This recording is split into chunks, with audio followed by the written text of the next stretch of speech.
Let's get it. Oh yeah, week 1 Woo! NFL kickoff. It's official. Football's back, NFL's baby. back. Football's Yeah. back. Macho Man says Raiders gonna kick some ass, man. Yeah, Man. run the clock, brother. You almost sound like John Gruden if it was in the WWF or something like that. Yeah, it is a mix. It's a mix of the two. Yeah.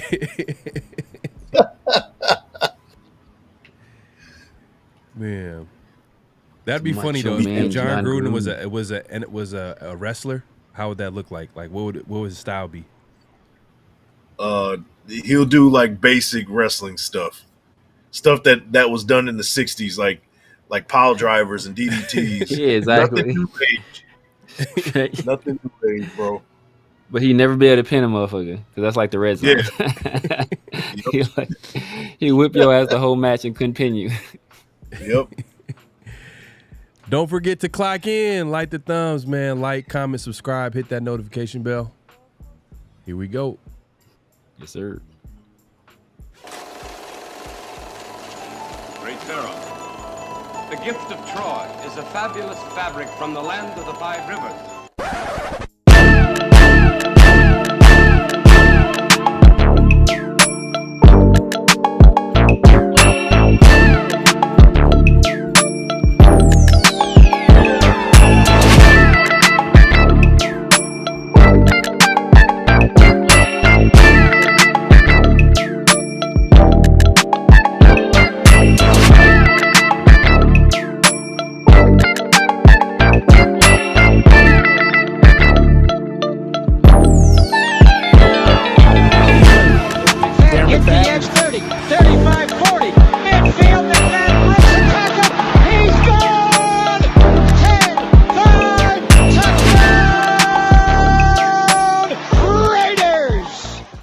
Years ago, when we came to Los Angeles, I really believed that the greatness of the Raiders would be in its future.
track, this is one of them hits now. Heard back from Earth, we just shot a few of my ships down. It's safe to say I'm totally pissed, wow. My cloaking devices just malfunction, guess it's time for a sit down. This is the problem I got with humans, mostly the common man. Constantly fucking with energy they don't understand. Always thinking they got the upper hand. The G-forces for my maneuvers can snap your spine like a rubber band. I shouldn't waste my time, they ain't half as nice. Put a Red Bull in your coffin so your ghost can have wings in the afterlife. Let's rock and roll like a belly dancer's rhinestone. It was my idea to shake the pineal gland like a pine cone. My thoughts create hurricanes, tornadoes, and cyclones. A punch for me is like an avalanche of granite and limestone. You live here, now this is my home. I neuralize both your retinas, you wake up staring at the screen of your iPhone. Confused by the light plus the high tone. And now we connected from the microchip I placed next to your thigh bone. It's hard to understand cause you're mind blown, but I gotta cut communication. Your government just scrambled they spy drones. That voice speaking Sumerian, the oldest language in human history. I can't explain. We back. Another edition of Around the Shield. Appreciate everybody coming through, man. Hey, look, man, it's gonna be another great show. The NFL, hey, it's back. It's officially back, man. Right. And they had to start off with a nasty game with the I was gonna say the Chargers, but which you know the Raiders gonna play this week, but against the Chiefs. But yeah, man, I'm excited. The season's gonna start for us this Sunday, man. Mike, what's going on? How you doing? Man, yeah, pissed off, bro. The Chargers got the damn nerve to call themselves the LA Chargers, come into my house, my territory, and claim it as their own. Yeah, they over there renting a stadium with the Rams, but we all know that it's Silver and Black's home, man. It's our second home, and we're about to take over on Sunday. I'm excited, man. Let's get this thing started, bro. Yeah, no doubt we gonna get it started, man. Severe, what's going on with you, man? Oh man, same old, man. I'm excited, man. Only a few days left to kick off. So much anticipation, man. It's been a long off season. You know, my first off season as a content creator. It's been fun, but now the real thing begins, man. Now the real thing begins. Yeah, man. It's gonna be a fun season, man. It's gonna be a fun season. We've been doing shows nonstop throughout the off season, and now the season is here. We're gonna have a lot to talk about. Starting with this first game, let's get started, man. And everybody that's joining us, man, make sure to clock in, like the thumbs, man. Hit that like button, comment, subscribe, hit that notification bell. Especially comment after the video so we can hear your thoughts of how you felt about the show. You disagreed with us, all that good stuff. And you might be included on our weekly segment Around the Nation, man, so we can talk about whatever comment that you leave. But you got to make sure you leave a comment after the video. That being said, let's get into it, man. So now let's talk about the injury report right now. The injury report, we'll get into the keys to the game.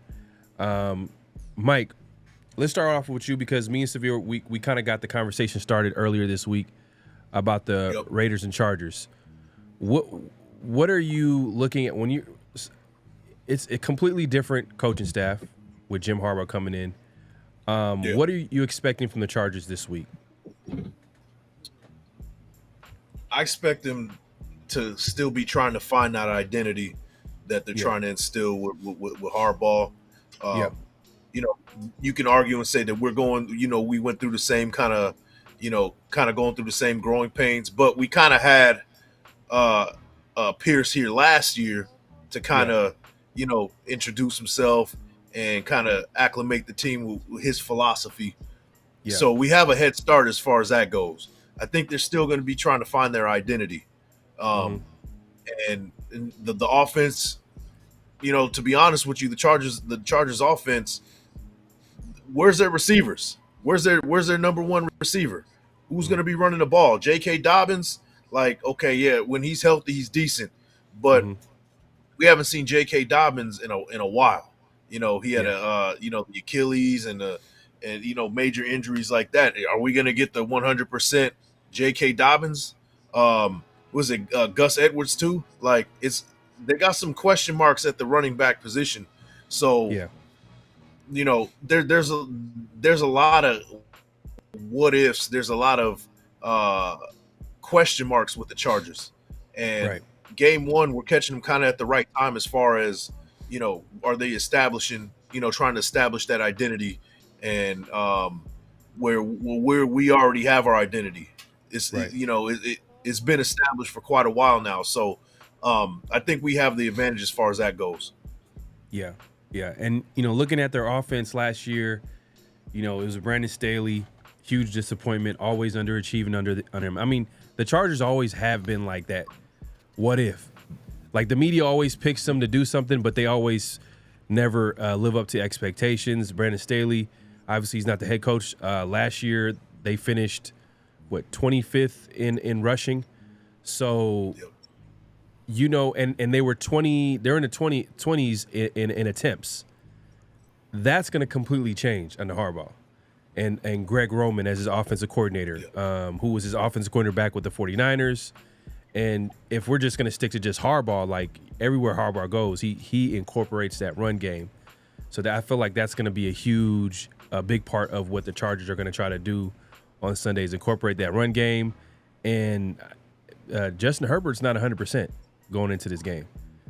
Like they talked about him missing this game, but he's going to try to, I guess, I think he was limited in practice this week, but we'll see on Sunday, man, because Max Crosby, he no regard for human life, man. He's not gonna hold back at all.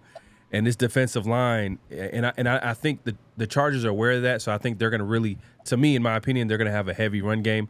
I mean, Severe, what can their offense look like on Sunday with Herbert not being 100%? I definitely think they're going to lean on the run. Kind of as we alluded to before. I mean, J.K. Dobbins, when healthy, he can be a very dynamic back, but he is coming off several injuries. He's a guy that's oft injured, so we kind of don't know what toll that has taken on his body and how that has affected him. Not only physically but mentally as well. Are you going to run or as hard? Are you going to fight for those extra yards, knowing that somebody can come blindside you and that could take you out? Gus Edwards, he's the guy that's always kind of been second fiddle. He kind of had his best year last year, kind of in like the short yardage red zone role for Baltimore. So maybe he'll probably have that same role here. But with the Chargers, the lack of weapons on the outside, I think, is going to prove very detrimental to them. They got rid of Keenan Allen. Austin Eckler was one of their better receivers out of the backfield. He's no longer there anymore. I know they drafted Ladd McConkey in the first round, I believe, but I think he's wide receiver 3. So was it first round or was it second round? Maybe early second. No, early second round. I want to say early second round because Joe Alt was their first round pick. Alt was their first round pick. So they picked up Ladd McConkey, and then they still have Quentin Johnson. And that dude couldn't catch malaria in the rainforest. So he couldn't catch AIDS at an orgy at Magic Johnson's house. Like he can't.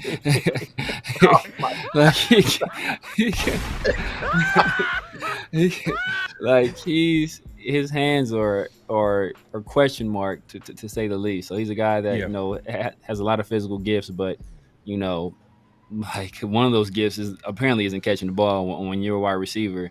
That sometimes that's the most important gift. So I think with our 2 defensive ends, applying pressure to Justin Herbert, that foot injury is going to limit his mobility.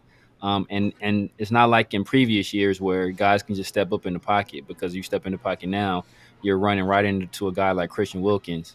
So I think that should win us today. Yeah, and we'll see, man. I'm looking at like their off-season acquisitions, including their draft. Obviously, they added Joe Alt. That should give you a preview of what they're trying to do with that offensive line. You know what I mean? We just talked about Jim Harbaugh liking to run the ball, so he's going to add to an offensive line that was already pretty solid. So right. They add a guy to shore up, because at the end of the day, like Max Crosby, I felt like always had a good game against them. So I know they're paying attention to, like, what, in this division you're gonna have to protect Justin Herbert with Max Crosby on the other side, and obviously the entire Raiders D line and just that division. Looking at, like, they picked up Denzel Perryman. Yeah. former Charger, former Raider, goes back to I like Perriman. So I think that kind of adds to their defense a little bit. I mean, we'll see how it looks like. They picked up corner Christian Fulton. I don't know if that's going to improve their secondary enough where they can stop a guy like Davante, who always seems to have a career game every time he plays the Chargers. So we'll see how it shakes out. But I mean, defensively, like what's like your biggest concern, Mike, from the Chargers? The Chargers defensively? Yeah, like what is your biggest concern? Khalil Mack, Bosa, you know, our tackles, you know, ready to go, particularly there, Mumford. Is he good to go? Yeah. You know, that's my big concern with that goal as far as that goes. But, you know, kind of rewind what you were saying too. The linebackers is our advantage on offense. They're linebackers because as much as we love Denzel Perryman wasn't a great, you know, coverage guy. That's true. And we got the 12 personnel cooking. We can, you know, get in between that, you know, the DB coverage and the linebacker coverage and just and cook them, you know. And Henley is going to be the other linebacker too, so he's going to be tested as well. But that I have to add that. But as far as, you know, the defense, like the Chargers defense, my biggest concern is definitely Khalil Mack. The last time we saw him, he had 6 sacks. So, you know, that's and that, now you could say that was Josh McDaniels and his, you know, terrible scheming and things like that kind of set up Aiden O'Connell for failure. But it's Khalil Mack still at the end of the day. So, you know, we gotta put some protection on that side, or, you know, wherever Mack is, throw a little bit extra protection.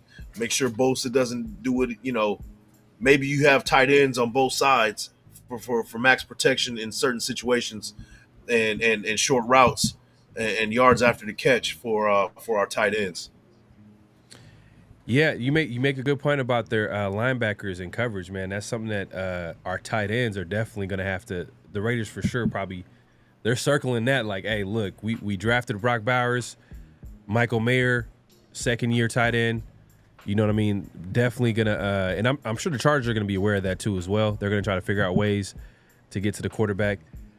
But hey, at the end of the day, man, it's football is so simple. At the end of the day, like we can literally sum up this whole conversation by it starts and ends with the line of scrimmage. You know what I mean? Yeah.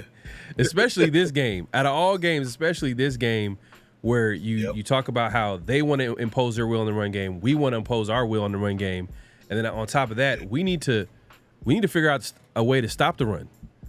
And Severe, I know you mentioned this in the past, like about the Raiders' run game really not being. If you had to nitpick Raiders' defense as well as they played last year, their run defense was kind of subpar. I mean, middle of the pack. They were in the they were ranked 20th or 21st against the run.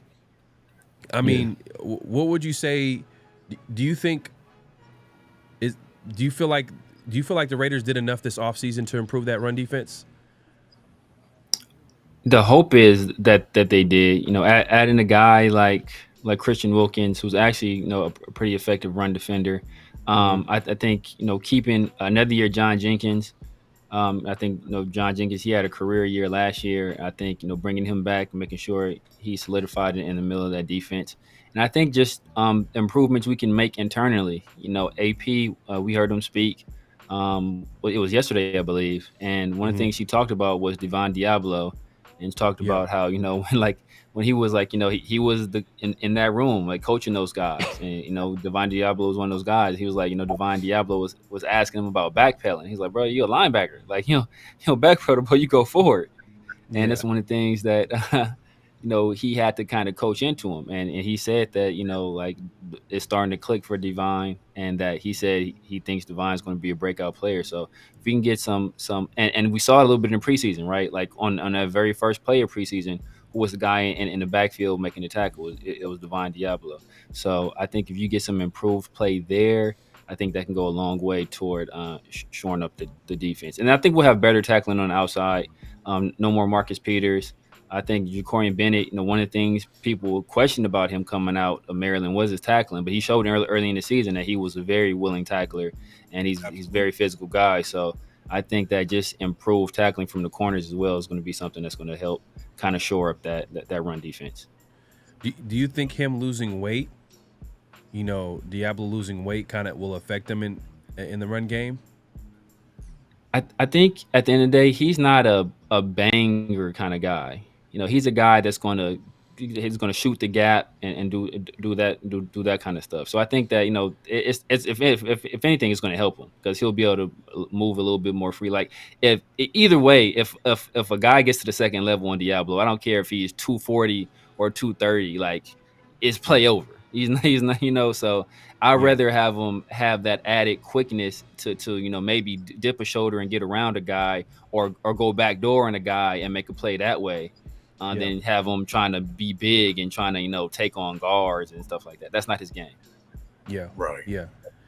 Yeah. Well, I mean, we'll see. I mean, I feel like Patrick Graham everywhere he's this might be even a scheme thing too as well. It might be a scheme issue too, because come to think about it, wherever Patrick Graham went as a defensive coordinator, they kind of struggled in stopping the run.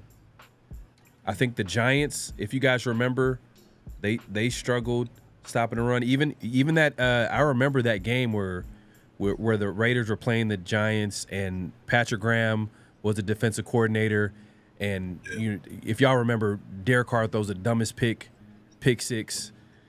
But going into that game, even Josh Jacobs had a pretty good game, and that was a area of weakness for that defense was stopping the run. And again, Patrick Graham, it might be a scheme issue. Maybe he doesn't have the right personnel. Who knows? Maybe, and that's probably one of the biggest reasons why Silvera makes the team.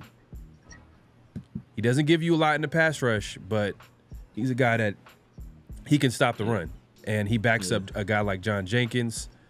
I mean, Mike, like, what do you think about this? Do you think it's like a scheme issue, or do you think that it's like the Raiders just need to get better at certain positions? I think it's just getting better at certain positions. Now, what we do see from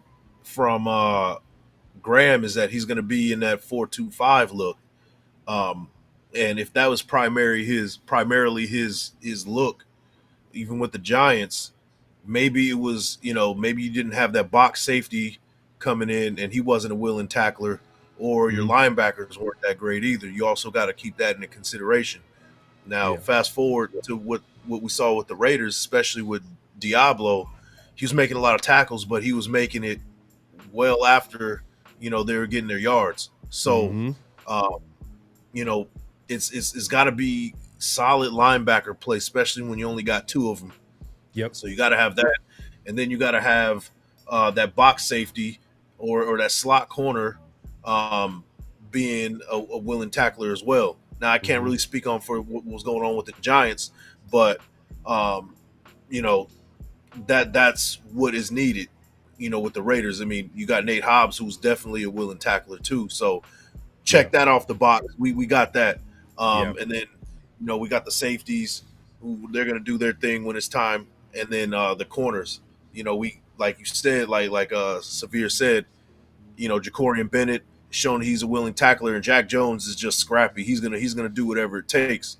So, so it just really comes down to personnel, and I think Patrick Graham hasn't had those two studs at linebacker to stuff the run. I don't think he's had that yet. But I'm optimistic with Diablo, him losing some weight. It's a money year for him, and he's got to deliver, or else, he'll be the money won't be as much next year wherever he goes, even if he stays with us, whatever may happen.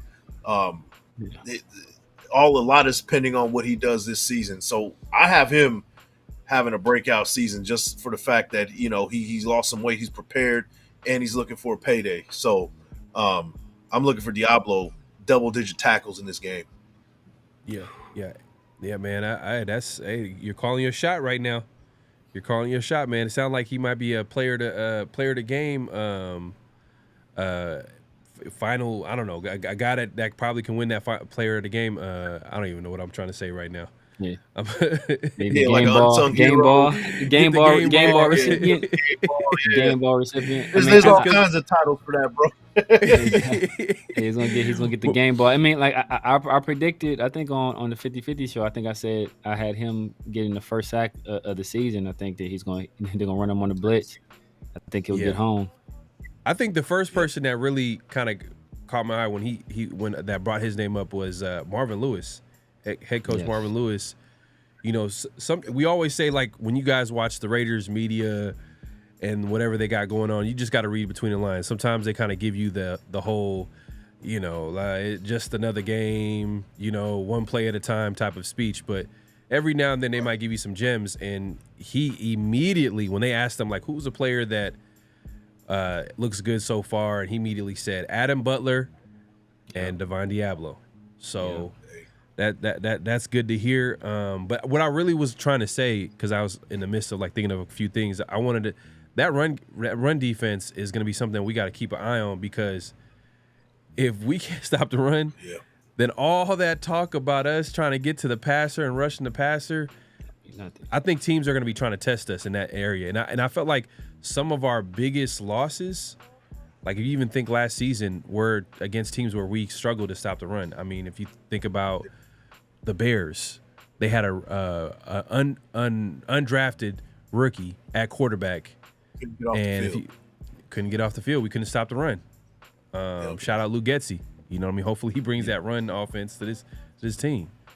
No, but we'll see, man. Week one, it's so unpredictable. We don't know what's gonna, a lot of things can happen. No one really knows what to expect, but we know. I just have a good feeling that it's gonna be a physical game, and the run game is definitely gonna be heavily involved. Let's take a look at the injury report real quick. I'm gonna go ahead and post this or put this on the screen so everybody can take a look here. Let me see. I'll move this out the way so y'all can see. All right, so pretty much for the most part, it's been Raiders are pretty healthy. Along with, I did see Tyree. I looked at this. I was like, "What's going on, Tyree foot? Really? Like, what's going on, man? It's not a good. Is it the same foot?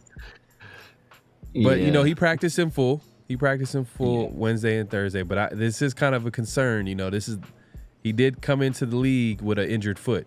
So if it's the same one that's giving him, it's not. Malcolm Coots on here, limited. Severe's favorite linebacker on the team, Tommy Eichenberg. This dude, bro. This dude, man. He's limited. Don't even get me started, man.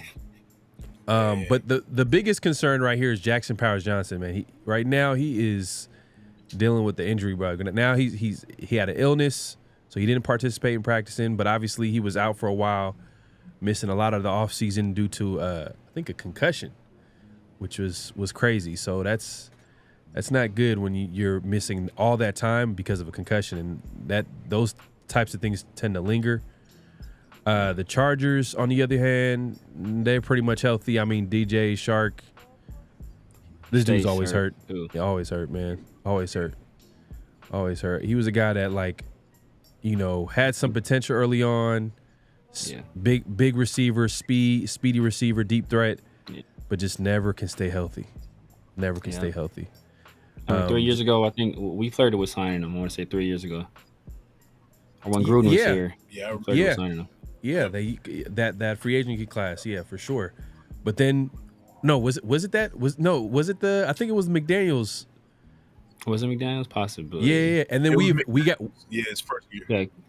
And then we end up getting Davante, and we're like, you know what? It doesn't matter because we got we good. Yeah, we good. Herbert obviously has an injury, but he practiced in full all week. But that's something to keep an eye on, man. I think they're going to try to protect him every way they can. But for the most part, like both teams pretty much are healthy. I mean, I feel like the Raiders got more people on the injury report, but they all practice for the most part, except for Jackson Powers Johnson. Mike, are you concerned about Jackson Powers Johnson just being I mean, it says illness, so he's not hurt, but he's just out because of illness. I mean, doesn't sound too serious, but he's just missing a lot of time. Yeah, he's missing a lot of time, but let's give him some time. He's a rookie. We can't have high expectations for him, to be honest with you. And I think probably around game 2 or 3, we'll see him. But we'll give him some time. Yeah, baby steps, super baby steps. Yeah, and he's dealing with an illness, so I'm not super concerned. But game 3, game 4, somewhere around that, he better be ready to rock. Yeah.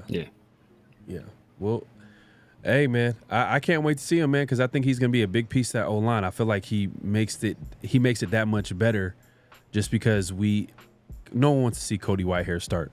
You know what I mean? That's not what we don't want that to happen. We like Parham at right guard. Hopefully he can pick up on the magic that he had at right guard at his rookie year. You know what I mean? Yeah. I felt like he's kind of been inconsistent at that left guard spot. Maybe he could be better at that right guard spot. We'll see.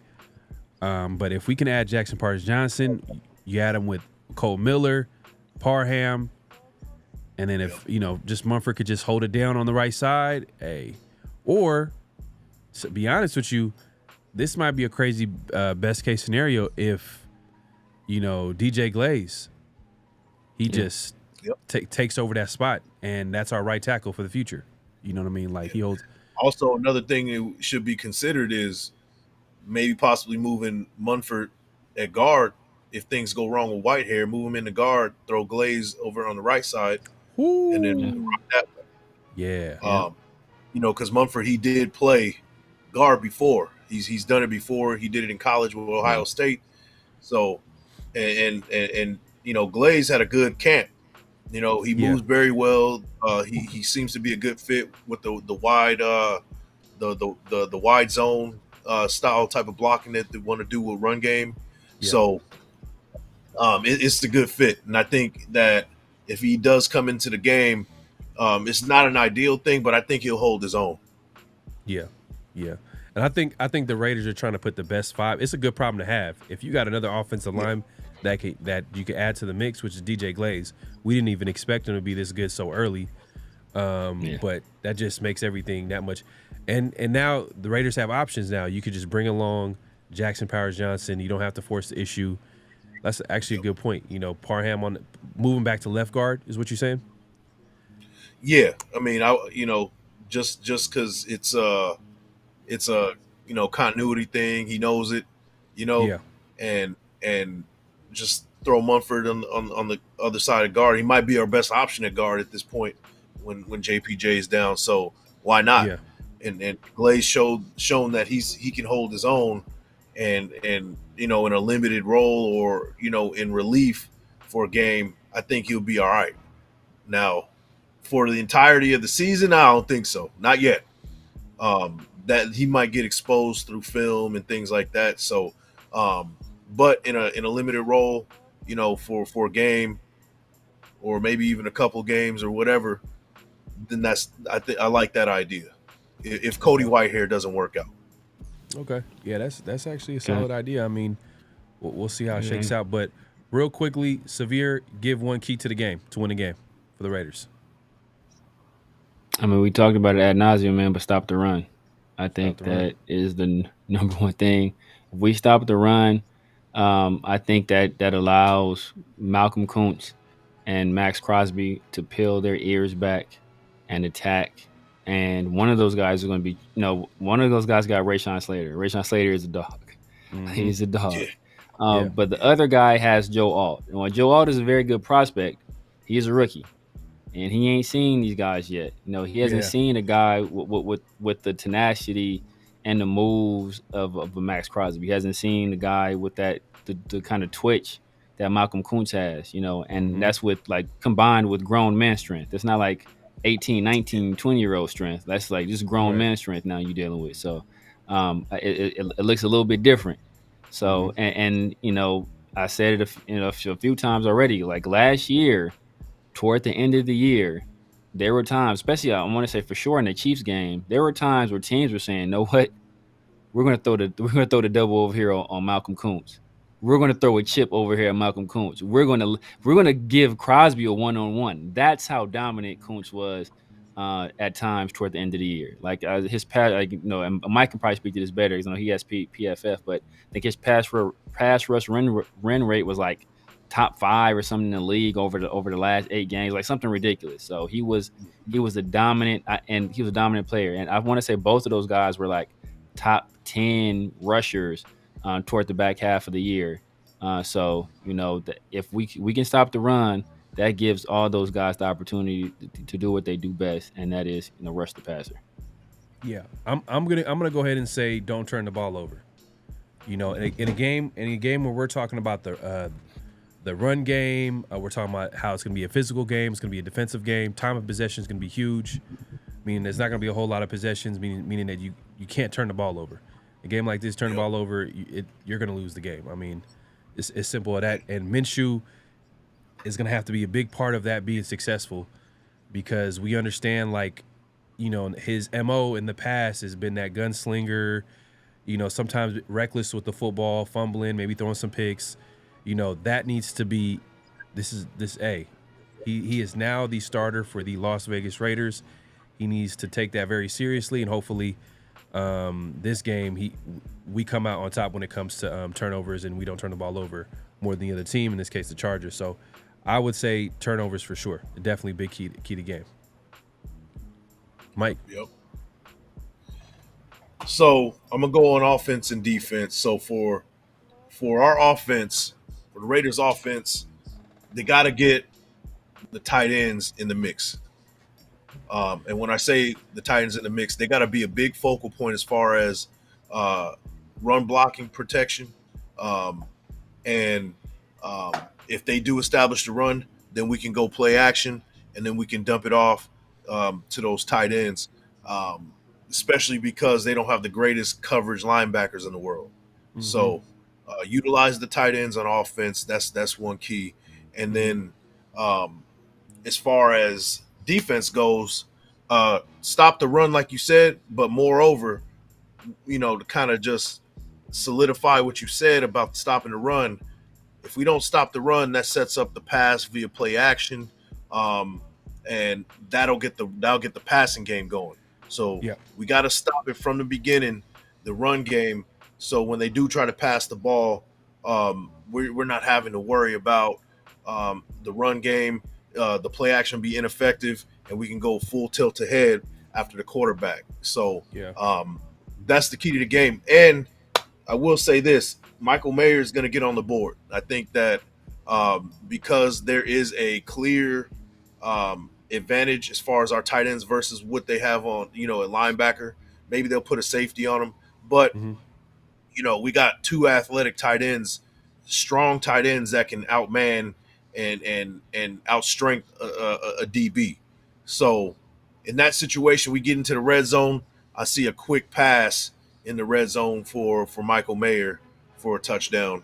And that might be one of his only few catches of the game, but they're going to find him in the red zone. I think he's a big target, and that's going to be, all season when it's all said and done, whoever's at quarterback, that's going to be their safety blanket, especially in the red zone, is going to be that Michael Mayer, that big target. I think he's more effective in the red zone than a Brock Bowers at this point of his career.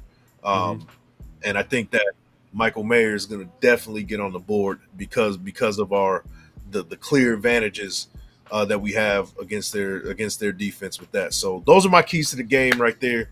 Tight ends, focal point, whether it's the run blocking protection or going out for passes, getting short passes, and us stopping the run and making that play action ineffective. Yeah. Hey, and everybody in the chat, man, make sure to let us know, man, what y'all keys to the game. What do you guys agree with what we're saying here? Let us know in the chat. Also leave a comment if you guys are watching the replay. And just let us know, man, what are we missing here? If there's an extra key. Mike, you make some great points, as well as Severe. Look, at the end of the day, you can't turn the ball over. You got to stop the run. And in our case, Mike just got really specific, which is a very great key. He talked about the tight ends as well. Get him involved early and often, because you identified a Chargers weakness, and it's their linebackers in coverage. So that's a great key to victory, man. So let us know in the chat, man. What y'all think, man? Hey, one thing I noticed, if you look at the injury report, every rookie is hurt except DJ Glaze. I want to say there's the only one that's still on the team that ain't hurt. Like Brock Bowers hurt, Jackson Power Johnson hurt, DeCamerion hurt, Tommy Eichenberg hurt. Dylan Lobby and DJ Glaze are the only two that are still on the roster and not hurt. Yeah. You know, Trey Taylor IR, MJ Devonshire gone. So all these other dudes is hurt. It's crazy. Yeah. Technically, they practiced all week, but they're already dinged up. They're already kind of like, you know, and there hasn't been even a first game yet. So that is something to keep an eye on, because usually that wear and tear. That wear and tear for rookies in the NFL. You know, this is a higher tempo. You know, the Raiders practice seems like it's a brawl, free for all every game. I mean, every time they're out there. So these youngsters have to, you know, get acclimated to the level of physicality and intensity for Raiders practices. So because that's the standard in the NFL too. So you got to bring your lunch pail, man. I mean, and they'll learn.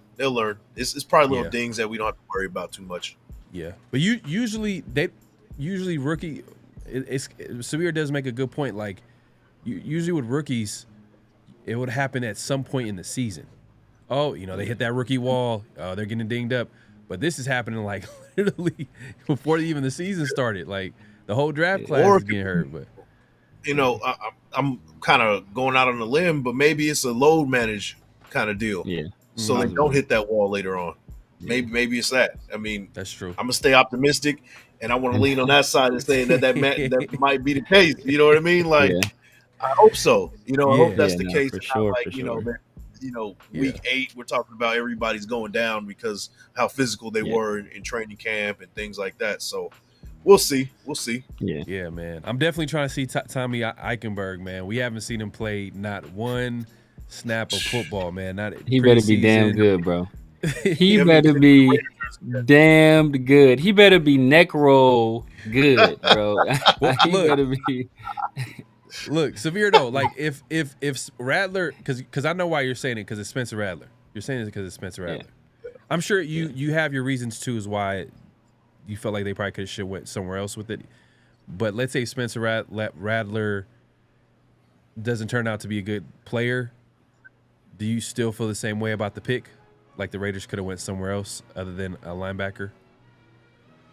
Yeah, unless Tommy Eichenberg turns out to be a damn good linebacker, like Pro Bowl level linebacker, I'd rather take my chance on a talent the level of Spencer Rattler than on a linebacker with the talent level of Tommy Eichenberg. Not saying Tommy Eichenberg is a bad player, like he was a good player in college, but I'd rather take a chance on a guy that, like I said, you know, ad nauseum, he's at one point was projected top 10 pick in the NFL draft. I'd rather at that particular position, when we have that kind of need and we have that dearth of young talent on the roster at that particular position, I'd rather go there because I can get a Tommy Eichenberg, you know, in another draft class. Like there's no guarantee you're going to be able to get a guy the talent level of Spencer Rattler. Like that's basically the same calculation that Atlanta made. You know, it's completely different, you know, different value of draft picks. But they's like, look, never will we have a guy the talent level of Michael Penix fall to us at 8. And we don't expect us to be picking this high again anyway. We're going to be expecting to be picking in the back half of the first round or late in the first round. So the fact that we have a guy that, you know, in any other draft class probably projected number 1 and number 2 overall pick, like I'm going to take my chance on that, you know. And I think we had a guy with, you know, the arm talent out the atmosphere, and we passed on him. So, and Tommy Eichenberg still ain't touched the real football field yet. So it's to sum it up, y'all. Hey, Severe's calling his shot. The Tommy Eichenberg Defensive Rookie of the Year, man. That's pretty much what he's saying, man. Just this translation. I'm just gonna translate for y'all. Like, that's what look up the odds on that on bet. But like we ain't got no sponsorship. Look at the odds on that, bro. If you want to put $5 on that, oh, you walk. Hey man, we'll see, man. yeah. We'll definitely get a chance to see him play. I mean, there's 7 linebackers on the roster, so hopefully he'll have a chance to even get on the football field. But we'll see how that shakes out. But let's move it along, man. Hey man, it's that time, man. It's Around the Nation. This is where we go to the people, man. We go to the nation and we try to see what everybody's talking about, even from comments to social media, left and right. This week, we actually didn't. We went to a conversation that was happening recently about Davante Adams. Davante Adams, he's been in the news like this whole offseason with the Raiders, man, and a lot of it is like the media trying to project and trying to predict that Davante is eventually gonna, be a diva receiver and one out. It didn't help that he had that documentary, The Receiver, and he was kind of, he did make some comments like, if he was still quarterback, I would have, finished that sentence, but that didn't help. And in his contract too, people are looking at his contract and the Raiders, and he came here because of Derek Carr. Derek Carr is no longer here. His former quarterback, Aaron Rodgers, elite quarterback, Minshew, respectively, is not that as of right now. You know what I mean? I'm keeping some hope. I'm gonna be positive. That being said, Deshaun Jackson on Colin Cowherd's show made it seem like he spoke to Davante Adams and pretty much said that, he's not happy with the Raiders and he eventually wants out. So I'm going to go ahead and play the clip and you guys let me know how you guys feel about it. Let's see right here. Let me put this on the screen here. Let's see. My bad, y'all. I'm going to get this going. Let's see. This one's tough because, me and Davante, we've talked and man, I hate to do it because I don't want to be the guy that's like, oh, DJAX said this and said that. But at the end of the day, he is unhappy. I mean, you go from Aaron Rodgers, then you come to the Las Vegas Raiders. And now not only Jimmy G, you had your boy Carr. That's right, Carr. It didn't really work out that you thought, from the Fresno State days, you think they would come back and work everything out, and it's just like it just quite didn't work out. So now I just don't think he's really that happy there. So this year, I mean, where are you gonna get your production from? Are you believing in Gardner like that? Not really, but let's say they're 2-6. Do you think he says, guys, come on, we're going nowhere? Yeah, I'm gonna throw the deuces, man. I got to get out of here. And one thing, the facts are the facts, and that is not a fact. I've probably spoken to Deshaun Jackson maybe 3 or 4 times in my life. And I never had a conversation with him ever, and I put that on my kids. I've never spoken to him about anything. The only person I really talk to about my feelings in general is my wife, probably, and she ain't out there leaking anything and dropping stuff like that in the media. So once again, whatever you see, if it ain't from the horse's mouth, it's probably so. I guess they got what they wanted this time. Whatever has been put out there lately is complete BS. I've never talked to Deshaun Jackson about one thing, so I don't know why.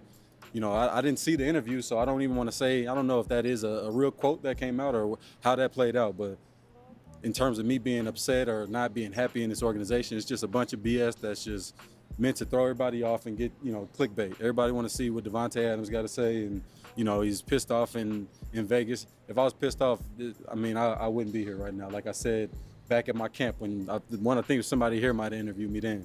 I don't do a lot of the extra stuff, and whatever you hear from my mouth is what you get. And I don't think that y'all stand in front of me getting the vibe that I want to leave this place. And if you do, then you just feeding into that they feeding y'all out there, and that's not reality. So, all right, we're not done. We're not done. So you heard Davante Adams respond to Deshaun's comments, and Deshaun, who's trying to get himself in the media. He also has a podcast with LaShawn McCoy, 2510. Y'all go check it out. But he responded. So I'm gonna go ahead and play that clip in just a second. Let's see here. was on Colin Hurd and I was asked a question about Davante Adams. And personally, I shouldn't have probably spoke on the situation. But me being a receiver that was once respected at a high level in the NFL and just seeing the past 2 years, of how frustrated that man was, I spoke on a situation that I probably shouldn't even have spoke on and put his business out there saying he was unhappy. It never came from his mouth, it came from my mouth. At the end of the day, I love Las Vegas. I played there once before. It's nothing personal, nothing to do with Davante or the Raiders. At the end of the day, it was my opinion, and I spoke on something that I felt as a receiver that played at a high level, and seeing his body language and seeing how things was last year, I was very frustrated. But to say anything else, cap or line or anything else, at the end of the day, you're right. He never told me anything. I spoke it. It's my words, and I said it. He looks unhappy, and at the end of the day, he don't got no quarterback there. So let's say that. Let's set the record straight on that. Everybody will see this year. I hope he does well. I'm never a hater. I want to see him ball because he's a hell of a player. One of the best in the league, if not the best. So at the end of the day, I hope he balls out. I hope he does his thing, but I just feel like he don't have no quarterback. And I wouldn't be happy if I didn't have no quarterback after leaving from a guy like Aaron Rodgers.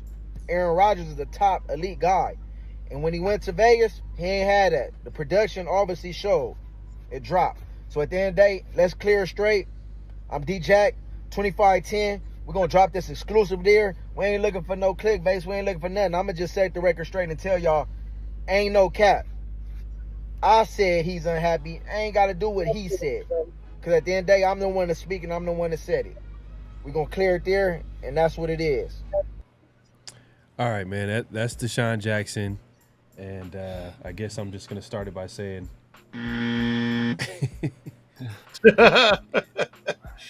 So, hey, man. Yep. So look, I thought that was real funny of Deshaun Jackson to just kind of making it seem like he spoke to Davante Adams. When you heard that first clip, he made it seem like he speaks to Davante Adams all the time or whatever. He just made it seem like he talks to him. They're cool. Yeah. And then Davante kind of put him on blast. I talked to Davante. He literally said I spoke to Davante Adams. In a dream, bro, like or something, exactly. Bro. Like what you maybe about, he probably spoke to him, but didn't speak to him about that. He probably like walked by and said, "Hey," he's like, "Oh yeah, I spoke to Davante." He said he ain't happy. But it's wild, man. I will say this, man. This is something that we got to stop. You know, and not us, but just the media.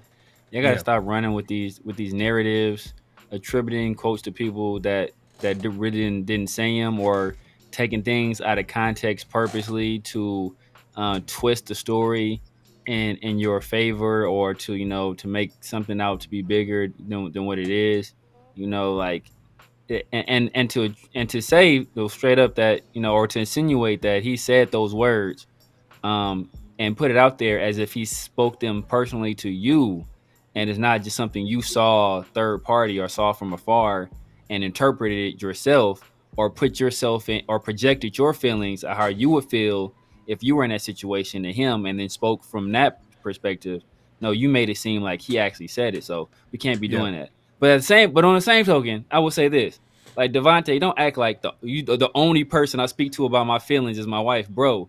You're on national effing television complaining for 17 effing weeks, bro. Don't act like you ain't out here airing your grievances on a daily freaking basis. So don't act like you just some still trap, I'm some stoic figure and nobody knows how I feel at any time. But stop that BS, bro. Everybody saw it on TV. That's why this story popped up in the first place. So like that's on you at the end of the day as well, because you said that stuff, bro. Nobody put those words in your mouth. You a grown man, stand on your 10 toes. You were saying that stuff. Maybe you don't feel that way now because things have changed, but at some point you made it seem like you did feel that way. So that's why people was reading this much stuff into it in the first place. Yep. Man, severe, man. I feel you. Mike, where you at on this? First reaction when I saw this was like, first the original interview when he said that he spoke to Davante is. How much did they pay you to say some anti-Raider stuff? Because it just seems like that is the grift of the off season. Let's say the most egregious, disrespectful nonsense about the Raiders in general. I wish we had a whole list. We Mike Florio, he's gonna do it. Colin Cowherd, he's gonna do it. Mina Kimes was just talking about Davante Adams getting traded to the Commanders. Like on top of the numerous times we've seen, there's a rumor that he wants to go to the Jets and they want to reunite with Aaron Rodgers and all this other nonsense, right? On top of the disrespect that the Raiders have been getting throughout this whole offseason. I don't think I felt as strong as I've felt in a long time. This might be the strongest I ever felt about wanting the Raiders to win because of the nonsense. This is the biggest amount of disrespect that I've seen in an offseason towards the Raiders probably ever. I haven't seen it at this level before. So every bit of ounce of my being I want the Raiders to win just to shut everybody up. Because it's been one thing or the other and it's all been negative.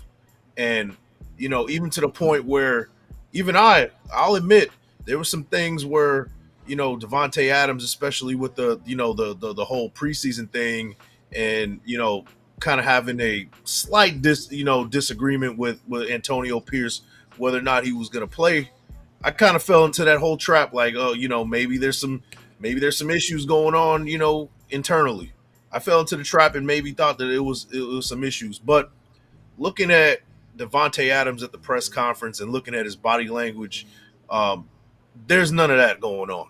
I'm pretty convinced now that there's nothing going on, along with his words that he's been saying over and over and over and over and over again, that everything is good. I want to stay in Vegas. I'm happy here. I'm happy that it's going well. Hopefully that it ends well. And I'm just sick of the disrespect, man, at this point. Yeah, I mean, I'm with you. But I'm also with Severe on this, man. Like, Davante Adams doesn't help himself. There's been different points in times where he kind of puts himself in a situation where you start questioning, like, is this going to eventually lead to a trade or something like that? So, I've mentioned where he had an article, he sat down with some reporter and he talked about how he didn't agree with the Raiders offseason. This is back with Dave Ziegler and McDaniels. And then he had to come out on social media on his story with his hand around Dave Ziegler like, hey, this guy, we're good friends. You know what I mean? Trying to make it, we're cool, we're buddy. And then, this whole situation recently, fast forward with Pierce and playing this preseason game. Same thing he had to do it again with, he puts a GOAT with Antonio Pierce in it.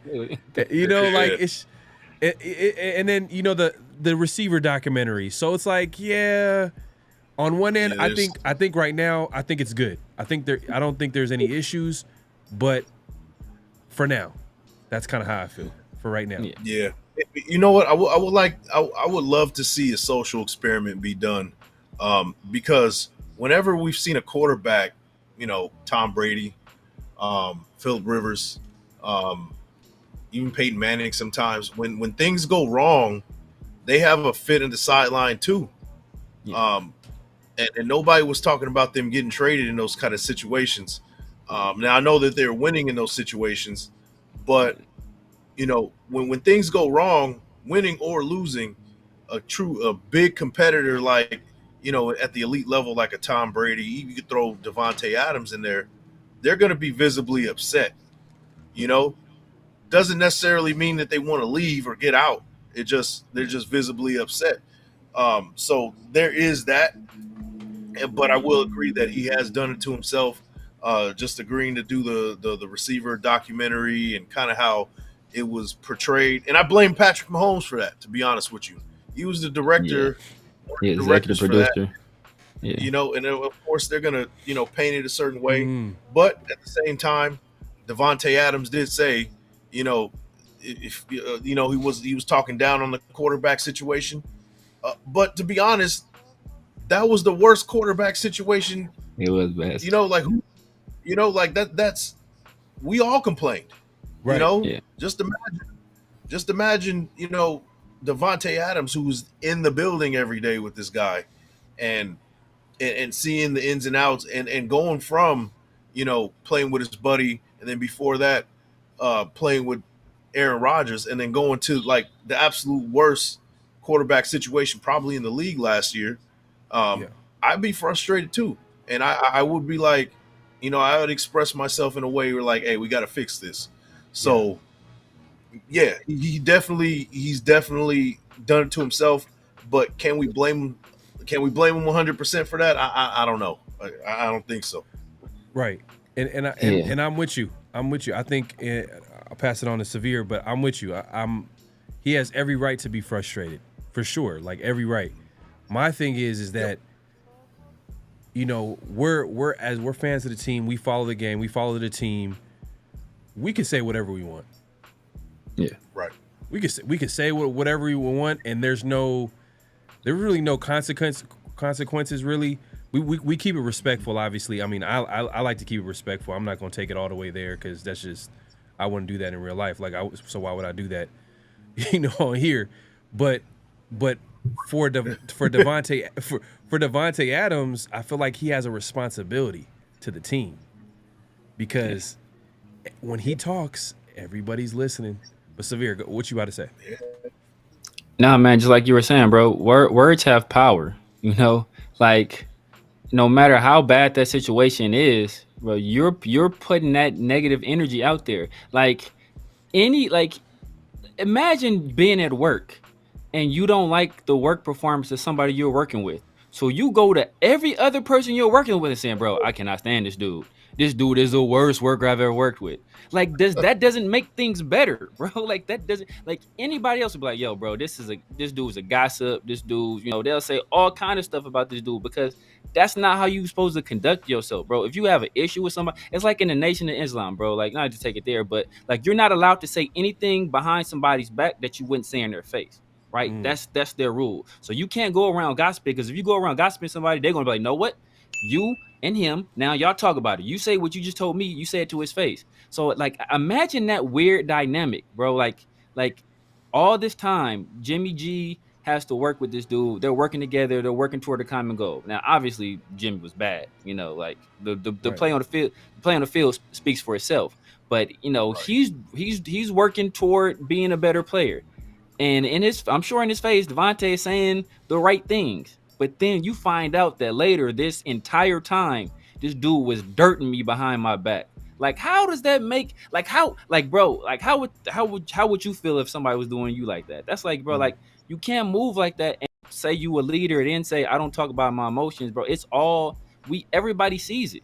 Everybody sees it. So it's like I just like I said it last year. Like, you know, it's cool to be upset about a situation, but there's ways to go about it, you know, and it's very similar to how Josh McDaniels handles the team. It's cool to coach somebody hard, but there's ways to do it where they don't feel disrespected and it's not, you know, it doesn't feel like an attack on them.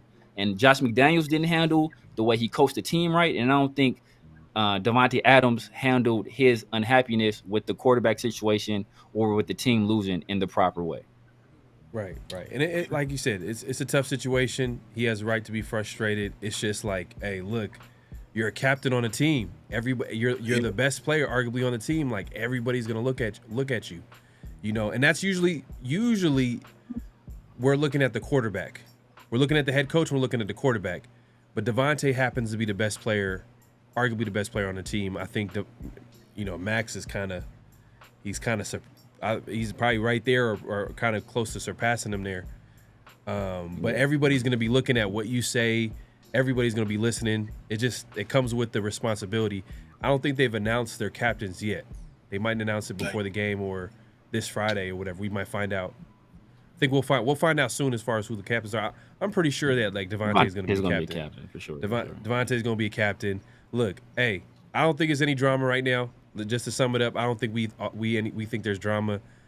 I just think that for now, you know what I mean.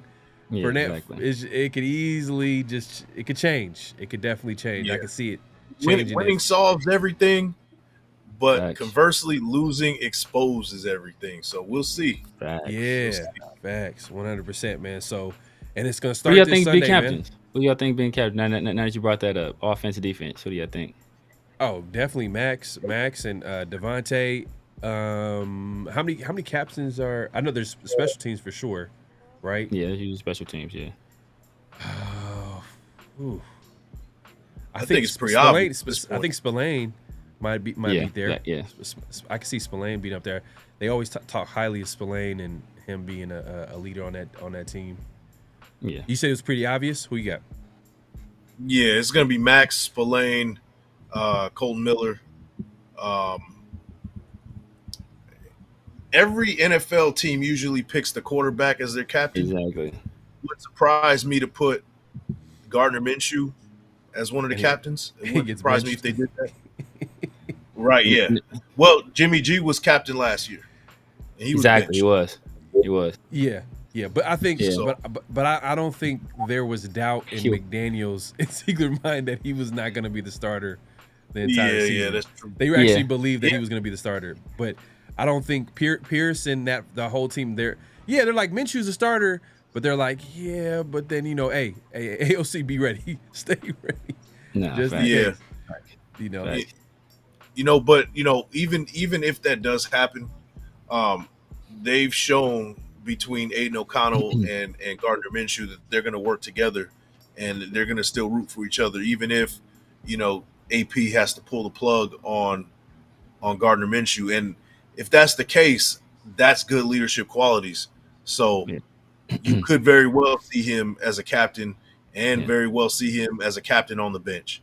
And of course, Davante Adams, as one of the captains. But to me, I think it's pretty obvious. Surprise pick will probably be like a Marcus Epps. I can see him. He was captain last year. He was captain last year. Yeah. So last year it was Max, Spillane, and Epps on defense. Then it was Jimmy G, Colton, Davante, and Josh Jacobs. ironically, on offense. So this year, I think it'll be Gardner and Aiden. I think they'll both be captains.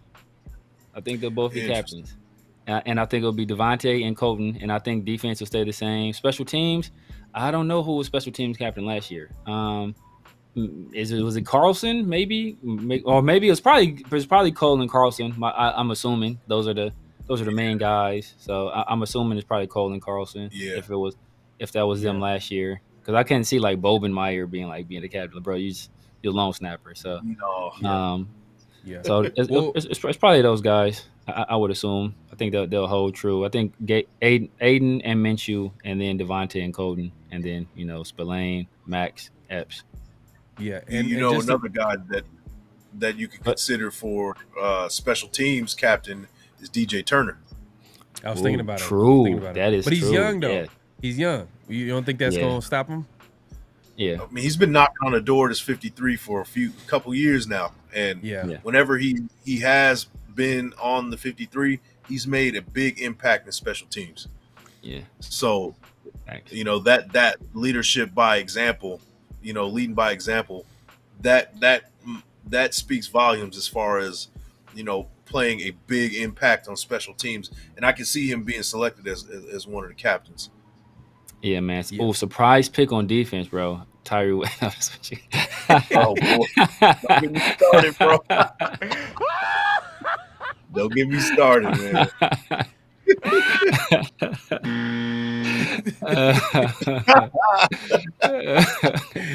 Hey, you know what though?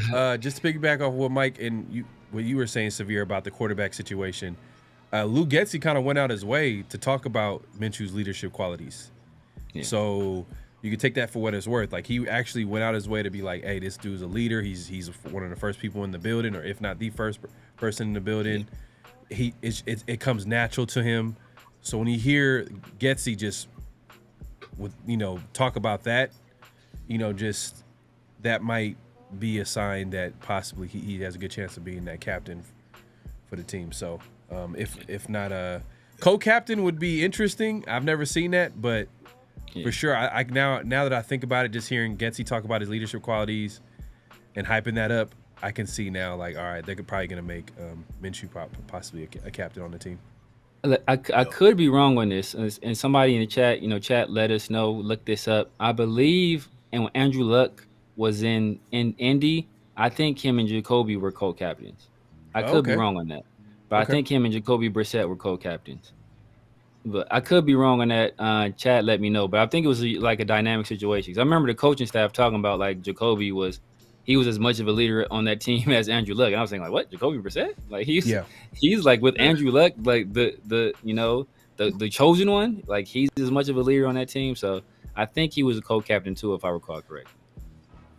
Yeah. So let us know in the chat, man. Let us know, like, hey, what y'all thinking about this, man? Do you think Davante, is always? Do you think he's 100% in the right in this? We understand that, like, DeSean Jackson was lying. You know what I mean? He wanted to get some attention. He wanted to. They're like, hey, you played for the Raiders. What do you got? What do you know what I mean? Like, come on, because the Raiders, they bring headlines. You know, it is what it is. Like, you notice these big networks, they tend to stay with the same teams. They'll talk about the Cowboys, they'll talk about the Chiefs, Mahomes, and the Raiders. Even though we, haven't been a winning franchise the last few years, or for a while now, we're still one of the most popular teams in the NFL. Like, we still garner a lot of attention. So they're gonna like, hey, what can you talk about when it regards to players? You played for them. Like, what's going on with Davante? Like, and they probably pressure him to do that. Let us know in the chat, man. Do you think Davante kind of maybe we'll put a poll out there too as well?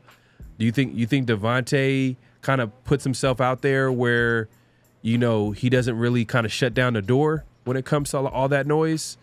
Let us know. Leave a comment after the video if you're watching the replay. But yeah, man, we appreciate everybody coming through. Make sure to click in, like the thumbs, like, comment, subscribe, hit that notification bell. Game 1, the Chargers this week, man. We can't wait, man.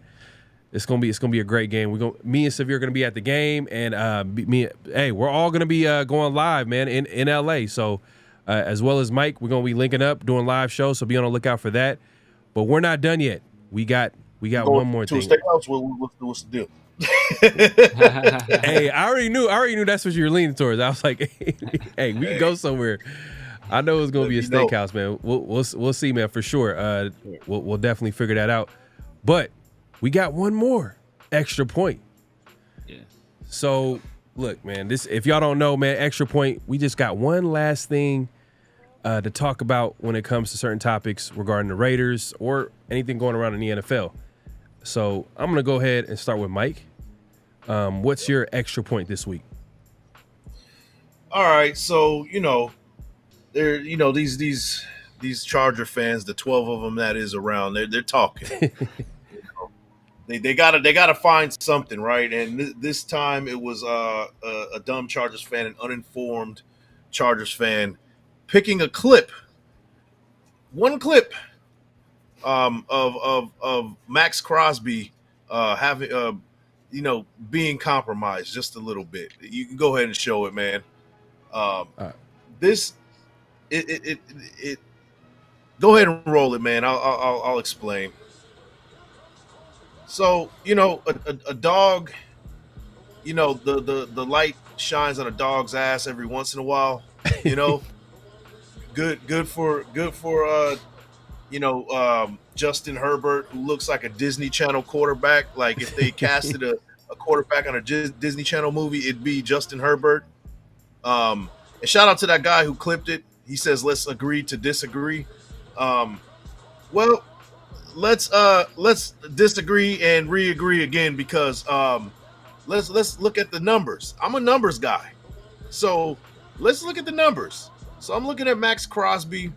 Let's start from the 2021 season, because let's be honest, in 2020 he was dealing with injuries, and then the 19 season was his rookie year. So from 2021 on, the man against the Chargers in 6 games has had a total of 4 sacks, where he had a combined tackles 1 in 2021. In 2022 he had 7 in one game. He had 10 in another, 2 in another, 8 in another, and this is a defensive end. So those are big numbers. So he got one right there, but you're not looking at the full stats. And let me just break down just a little bit the stats from the Chargers according to PFF, right? Yeah. So in 2021, Max Crosby had an 85 defensive grade against the Chargers week 4 in 2021. And then week 18 of that same season, he had a 92 PFF grade. So that's in 2021. Keep that in mind. So we're going to keep rolling. 2022 against the Chargers, week 1 in 2022, 92.9 defensive grade according to PFF. And then the second game, he had an 84.6. Kind of a fall off, if you want to call it that, right? Exactly. And then in 2023, let's look at it last year. He played his best games against the Chargers. 93.6 PFF overall defensive grade with a pass rushing grade of 92.4 week 4 against the Chargers last season. And then week 15 in the ass whooping of the century against the Chargers, 90.7 defensive grade. So next time you think about trying to, make a point by putting one small little clip where, a dog, got the light shined on his ass every once in a while, think about it again and do your research, man. Thanks. Yeah, man, I 100% agree, man. Mike, always on point.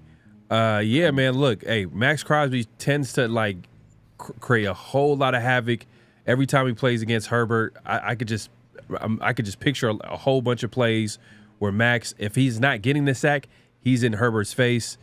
And this is a game where he's not 100%.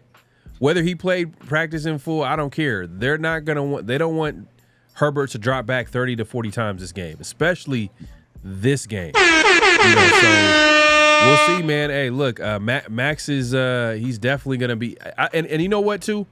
To add another layer to this, Max is going to be on a mission this year. I think he's shooting for that Defensive Player of the Year award because the last couple years, you calling 20 sacks? Hey, shoo. There you go, calling a shot right there. 20 sacks for Max Crosby. I wouldn't be surprised because I think the last couple years, Max has felt disrespected at the end of the season. I think last season was him not even receiving a vote for Defensive Player of the Year, I believe. And not a first place vote. Not a first place vote. And the way the Raiders defense, how well they played, and he was leading that whole defense. Obviously, Max, if Max doesn't play on his defense, he changes the whole image. Everything just changes on defense for the Raiders when Max is not out there. So definitely he felt disrespected. I think the year before, he felt like he should have been all pro. He didn't get that honor at all. So I think everything is leading to Max kind of, I think, especially if the Raiders win some games this year, I think there's a chance where he can win that Defensive Player of the Year award. So, yeah, man, hey, definitely a great extra point. Severe, man, it's on you. Yeah, man. Well, just to your point, part of the reason this defense falls apart when Max isn't on the field is because he's generally replaced by Tyree Wilson. So that's, Come on. It's like you subbing out Kobe for Von Wafer at that point. Damn, Damn, bro. Damn, man. Hey, you know what? Look, hopefully Tyree kind of proves his doubters wrong, man, this season, man. Hopefully he carves out a role and we won't be talking a whole lot of mess. But as of right now, Tyree, man, hopefully he could he's smoke. But until that day, he's gonna be the punchline for sure. He's gonna be the punchline. Man. I ain't gonna lie, I'm getting cooked. But Severe, man, what's your extra point this week? Yeah, man. So we talked a little bit about it before. You talked about we talked about Gardner Minshew being the captain, and to be a captain, I think you have to have certain qualities, right? You have to be able to admit fault And it's not enough to admit fault because we've had a quarterback in the past who shall remain unnamed, whose catchphrase was, you put it all on me, or you blame it on me. It is okay, like, to accept responsibility, but at the end of the day, what are you doing after that, right? Are you correcting that behavior and making that past wrong a right? And I think that is something that Gardner Minshew has the ability to do, and he has shown in the past he has done. And that's why, every fan base he has played for, whether it be Jacksonville Jaguars, whether it be the Philadelphia Eagles, whether it be the Indianapolis Colts, they all love that guy. He always becomes a cult hero with that fan base, and he's also always been a guy that is not just liked by the fans, but he has just as much admiration from his teammates and from his coaches. And I have a play here that kind of encapsulates all of that. All right, let's go ahead and run the clip. Unfortunately, Alec Pierce is just screaming in this backside. Your eyes are here. You've got to feel that as a quarterback. And there's all this space at the top of the screen. It's one I think the Colts would have liked to have right there. Damn it, my bad, AP. Hey, AP, I'll get you back. Let's pop up. Let's go score. Touchdown, that's next. Touchdown, this next one. We got him. Anyway, play action. Minshew feeling pressure, taking a shot downfield for Alec Pierce. He's got it. Yards after the catch, the 10. Angling right for the 5. And he's at the payload. Touchdown! It's the same play they ran in the first quarter where Minshew didn't look up. Pierce was running the same route, and he didn't connect with him. But this time, they made a little bit of adjustment. They found him for the end zone. Hey! AP! I told you, let's go. Hey, Alec Pierce is just screaming in this backside. Your eyes are here. You've got to feel that as a quarterback. Hey, I hope he brings that, man. I hope he brings that element to the Raiders offense. I mean, he got pieces everywhere. He's already telling AP, man. He's telling AP already. Before AP even named him starter, he was telling AP, I got you. Yeah. And for a guy that we talk about not having the best arm, he's throwing it downfield. It's getting to his guy, you know what I mean? It's not like he's not hitting on it. I mean, that was a question for AOC.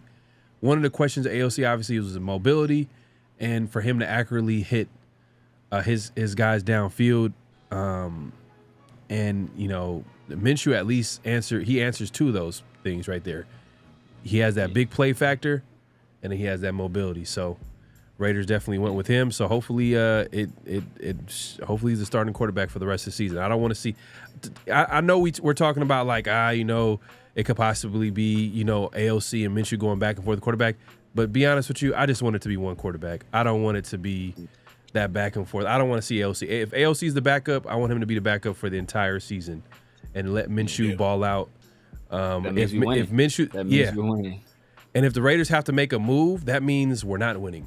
And the quarterback is holding us back. And, AP is trying to figure out a way to win some games. So hopefully Minshew just holds it down. But yeah, man, definitely good extra point. I'm going to go ahead and talk about Severe's favorite player in the NFL. Justin Fields?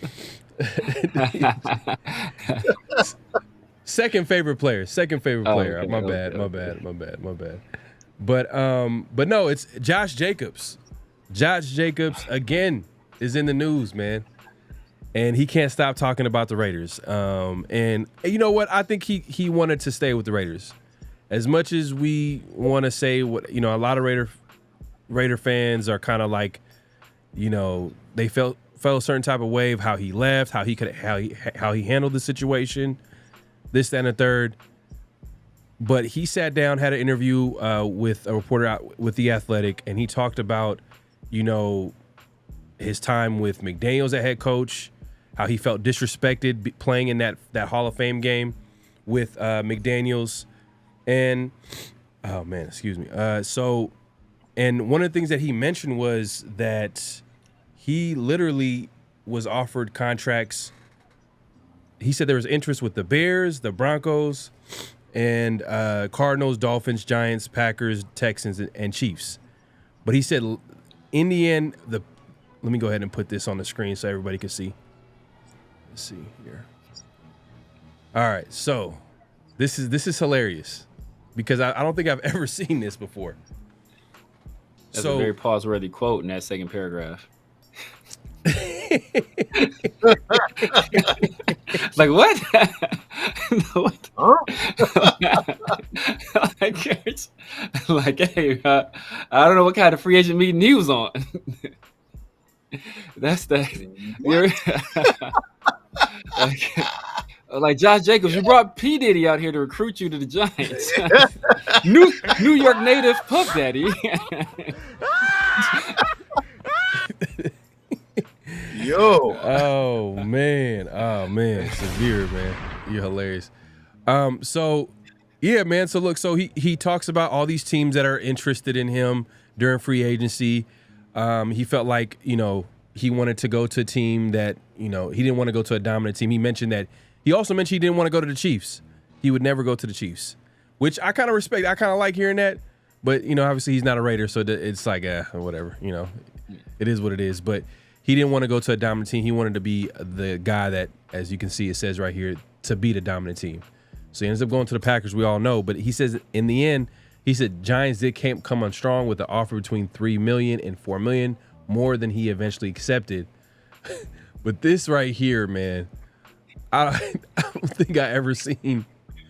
He said, but a league source said the Giants never made an offer to the Jacobs. Yeah. Josh Jacobs been kicking it with Deshaun Jackson. That's what so him and Deshaun Jackson been kicking it too tough. Well, look, Super Cat Brothers, bro. What I find kind of weird about this is because the guy is clearly interviewing Josh Jacobs. He's clear. This is definitely a piece about Josh Jacobs, his whole experience with the Raiders and how it ended, and now he's with the Packers, right? But I've never. But this guy literally had to put this in his interview, and I'm sure Josh Jacobs probably read this, man. I don't know how he feel about this, but he said he checked his sources and said the Giants never made an offer to Jacobs. But the other side to it, do you think the Giants would admit that they would offer him a contract? They offered him, I don't know who this guy's sources is. I don't think the team itself would admit it, but generally the sources have people that, they have people that whisper and say stuff, and it would come out, even if it was something small, like even if they were correcting the record, like, oh, we did, hey, there were some probatory talks, we had some interest, but at the end of the day we didn't, we couldn't agree or whatever.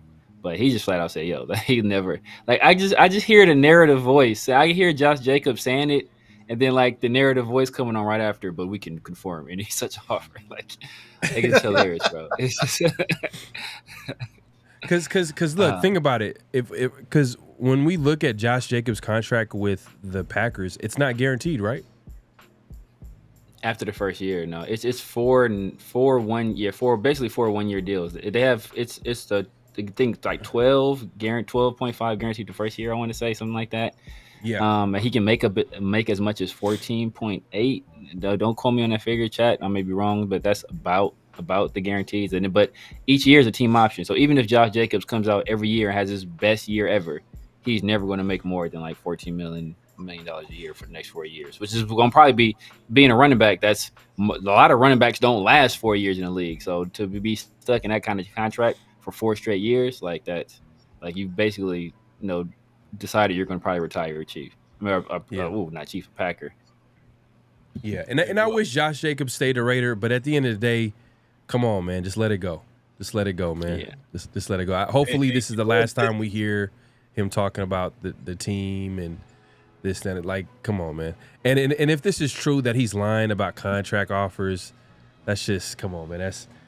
This was a candidate for flag on the play, but we couldn't do it anymore. We're done talking about the Josh Jacobs. And maybe this is his way of trying to up the market for his next deal.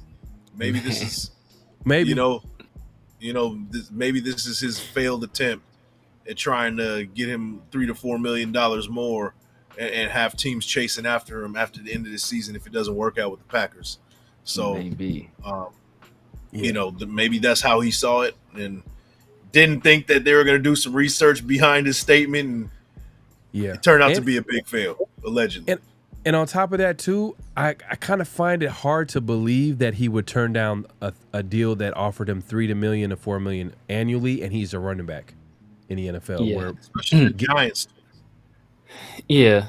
Big True, market, I mean, get your name out there. You know what I mean? Like that would have been, and they don't have really a. I understand he kind of mentioned one of the attractions of going to the Packers because they have Jordan Love up becoming quarterback, but at the same time, like you playing with the Giants, you're getting the ball. Like it's you, man. It's your show. Yeah. You know what I'm saying? So if that's the case, why not go to the Dolphins? Like you worry exactly. about it. And to also like if that's the case, why didn't they get 3 or 4 million more for Saquon Barkley? Yeah, exactly. Yeah, that's what I don't get. Like, why wouldn't the Giants just give that same money to Saquon? Like, yeah, that's why it doesn't make sense. Because and plus, like, because it's not like Wisconsin doesn't have any state income tax. Their state income tax, I think, is like between 3 and 8%. It's and in New York, it's like between 4 and 10%. So he would have still made more money in New York. So I mean, it's a money situation. So it has to be just a winning situation. But if it's just winning, I'm going to the Texans. Like, go to the Texans, a state that has no state income tax, and you get to play with C.J. Stroud and Stephon Diggs and Nico Collins and Dalton Schultz. Under Bobby Slowick, we saw it kind of. Devin Singletary had a kind of resurgent year, so I don't know, but to each his own. To each his own. Good luck to Josh Jacobs. Yeah, good luck to Josh Jacobs, man. I look, at the end of the day, like he could have went to a lot of different teams, but it's like now that more that I think about this, I was kind of stuck on this. A league source saying that they never made the offer. I was like, damn, like why would he lie about that? That's crazy. But then you start looking at what he said, $3 million to $4 million, and like what? Like how do you not accept that? And you're a running back in the NFL where, like literally, your whole thing with the Raiders is because they weren't offering what you wanted. So and you left because of that, and now you're saying that you declined an offer where they offered you $3 to $4 million more annually as a running back in the NFL. Like literally running backs right now, it's hard to get contracts. And as far as Saquon too, I think Giants when the Eagles offered him a contract, I think the Giants tried to come in last minute to grab him, but I think his heart was with Philadelphia, to be honest with you. So he ended up going there. But it is what it is, man. Hopefully this is the last that we hear of Josh Jacobs, man. Shout out to him. Once a Raider, always a Raider. You know what I mean? Much respect to him as when he played for us, but now he's a Packer. It is what it is, man. Yeah. So just want to chime in on this as an extra point, but let us know in the chat, man, how y'all feel about this, man. Like, do you think this is Josh Jacobs really just trying to you think he's really hurt? Because he's out there in Green Bay, and Green Bay, Las Vegas, and I know he grew up in Arizona. Did he grow up in Arizona? He grew up in Oklahoma. Oklahoma, yeah. So and you go all the way to Green Bay, and it's like negative whatever degrees outside, and a lot of things close at a certain time where he's not used to. He's probably like, damn, should have signed that contract with the Raiders. Probably should. Yeah, man. Yeah, it's wild, man. That's wild. But yeah, let's go ahead and wrap it up, man. My guy Severe, let the people know where they can find you, all that good stuff. Y'all know what it is, man. It's the Severe Raider here on YouTube, the Severe Raider on IG, on Snapchat, on X/Twitter, on TikTok, everywhere, man. We're gonna be dropping probably something tomorrow night, Saturday night. Me, Mike, and Pharaoh. Welcoming our guy Pharaoh to our stomping grounds here in LA. And then probably doing some stuff for the game as well. We're gonna definitely be at the game. If anybody in the chat is going to be attending the game, then make sure y'all let us know in the chat as well. And then make sure y'all follow us on IG, man. If y'all gonna be at the game, we're gonna be tailgating there. So hit us on IG, man. We can link up, man. We can put some names to some faces. Yeah, facts, man. And this is what we're gonna hear on Sunday, man. This is what we're gonna hear, man. The Raiders' unofficial home opener, man. So, Big Mike, man, let the people know where they can find you, what to look forward to. Man, you can find me X, IG, Big Mike Raider. X, you can find me Big Mike, the Angry Raider, because it has been fueled to capacity, man, from the beginning of the season, the beginning of the offseason, starting from Max Crosby not getting the first place vote. Watching the Chiefs in our home stadium win a Super Bowl, and Taylor Swift going straight, the camera panning straight to Taylor Swift when they win the Super Bowl. And then, the disrespect that we've already mentioned in the offseason. Nobody's counting us to win more than 6 games. That anger is fueled to capacity right now. And let's take it out on the Chargers this weekend. I got a score of 20-17 Raiders. Mm-hmm. Okay. 20-17 Raiders? Yep. Yeah, that's kind of how I felt too, man. Like low-scoring game, 20-17 sounds about right too.